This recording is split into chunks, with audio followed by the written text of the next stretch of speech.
Audio clip number 2، اس میں آپ سورہ فاتحہ کی آیت نمبر 4 سے آخری آیت تک کی یعنی 4 آیتوں کی تلاوت، ترجمہ اور تفسیر صراط الجنان سنیں گے۔ بسم اللہ الرحمن الرحیم۔ ترجمہ: اللہ کے نام سے شروع جو نہایت مہربان رحمت والا ہے۔ ایاک نعبد و ایاک نستعین۔ ترجمہ: ہم تیری ہی عبادت کرتے ہیں اور تجھ ہی سے مدد چاہتے ہیں۔ ایاک نعبد و ایاک نستعین، ہم تیری ہی عبادت کرتے ہیں اور تجھ ہی سے مدد چاہتے ہیں۔ تفسیر صراط الجنان میں اس کی تفسیر کچھ اس طرح ہے۔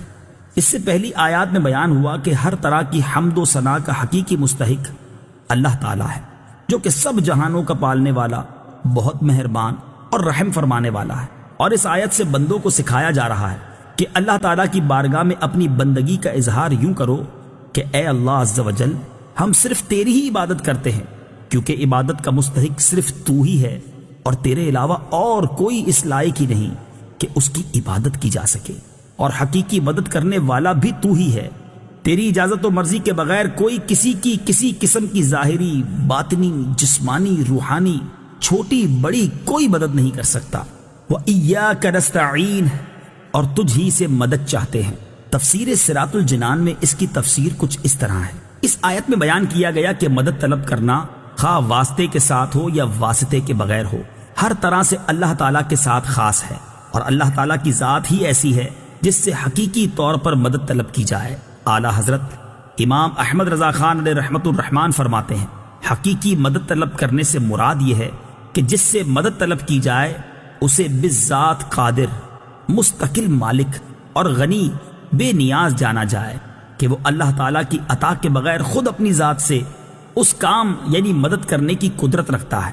اللہ تعالیٰ کے علاوہ کسی اور کے بارے میں یہ عقیدہ رکھنا ہر مسلمان کے نزدیک شرک ہے، اور کوئی مسلمان اللہ تعالیٰ کے علاوہ کسی اور کے بارے میں ایسا عقیدہ نہیں رکھتا، اور اللہ تعالیٰ کے مقبول بندوں کے بارے میں مسلمان یہ عقیدہ رکھتا ہے کہ وہ اللہ تعالیٰ کی بارگاہ تک پہنچنے کے لیے واسطہ اور حاجات پوری ہونے کا وسیلہ اور ذریعہ ہیں۔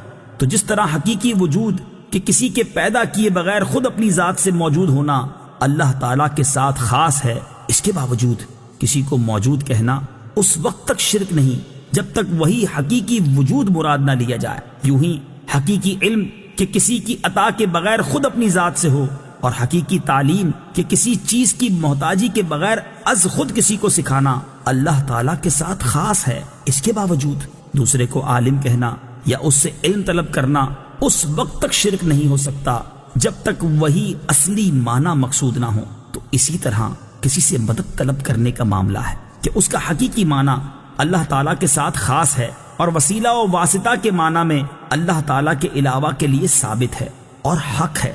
اہدنا الصراط المستقیم۔ ترجمہ: ہمیں سیدھے راستے پر چلا۔ اہدنا الصراط المستقیم، ہمیں سیدھے راستے پر چلا۔ تفسیر صراط الجنان میں اس کی تفسیر کچھ اس طرح ہے۔ اللہ تعالیٰ کی ذات و صفات کی معرفت کے بعد اس کی عبادت اور حقیقی مددگار ہونے کا ذکر کیا گیا، اور اب یہاں سے ایک دعا سکھائی جا رہی ہے کہ بندہ یوں عرض کرے، اے اللہ عز و جل، تو نے اپنی توفیق سے ہمیں سیدھا راستہ دکھا دیا، اب ہماری اس راستے کی طرف ہدایت میں اضافہ فرما اور ہمیں اس پر ثابت قدم رکھ۔ صراط مستقیم کا معنی، صراط مستقیم سے مراد عقائد کا سیدھا راستہ ہے جس پر تمام انبیاء کرام علیہم الصلوۃ والسلام چلے، یا اس سے مراد اسلام کا سیدھا راستہ ہے جس پر صحابہ کرام رضی اللہ تعالی عنہم، بزرگان دین اور اولیاء اعظام رحمت اللہ تعالی علیہم چلے، جیسا کہ اگلی آیت میں موجود بھی ہے۔ اور یہ راستہ اہل سنت کا ہے کہ آج تک اولیاء کرام صرف اسی مسلک اہل سنت میں گزرے ہیں۔ صراط الذین انعمت علیہم غیر المغضوب علیہم ولا الضالین۔ ترجمہ: ان لوگوں کا راستہ جن پر تو نے احسان کیا، نہ کہ ان کا راستہ جن پر غضب ہوا اور نہ بہکے ہووں کا۔ صراط الذین انعمت علیہم، ان لوگوں کا راستہ جن پر تو نے احسان کیا۔ تفسیر صراط الجنان میں اس کی تفسیر کچھ اس طرح ہے۔ یہ جملہ اس سے پہلی آیت کی تفسیر ہے کہ صراط مستقیم سے مراد ان لوگوں کا راستہ ہے جن پر اللہ تعالیٰ نے احسان و انعام فرمایا۔